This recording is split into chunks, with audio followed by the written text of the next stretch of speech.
Բարև ձեզ։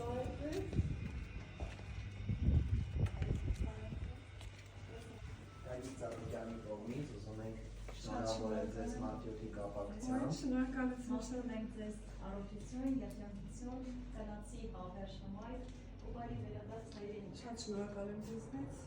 իրեն եք ասեք շնորհակալություն։ Ամենամեծ նվերը ինձ համար մարդու թերապևտայի ազատումը, որի համար շատ շնորհակալ եմ, ու այսօր շատ երջանիկ եմ, որ ի շնորհիվ իրան ես իմ հայրենիքում եմ գտնվում։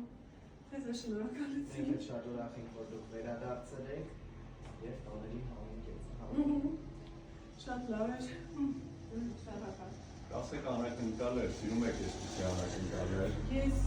ծաղիկներ շատ եմ սիրում, ամենասիրած բանը ինձ կյանքում ծաղիկներն են։ Ի շնորհիվ այս իրադարձությունների ես ծաղիկները նորից տեսնում եմ ու շատ ուրախ եմ։ Շնորհակալ եմ, ուրիշ ոչ բան չեմ կարող ասեմ, ես չէի սպասում, որ այսօր այստեղ կլինեմ, այստեղ եմ ու շատ երջանիկ իմ հայրենիքում։ Իսկ առհասարակ այս տոնը սիրում եք մարտի 8-ը, ապրիլի 7-ը, այս մի անցյալ գտե գտնում եք, որ առհասարակ պետք է միշտ մեծարել կնոջը։ Ինչպես յուրաքանչյուր կինարմատ, իհարկե այս տոնը շատ եմ սիրում, որովհետև կանայք այս տոներին նվերներ են ստանում, ծաղիկներ են ստանում։ Ով կինը չի սիրի այդ տոնը,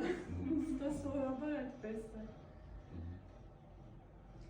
Երևի այսքանը մի քիչ կարանք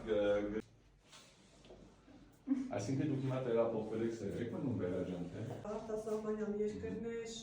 շատ մարդիկ ուզում են օգնել, բայց ես ասեցի, ես եթե եկել եմ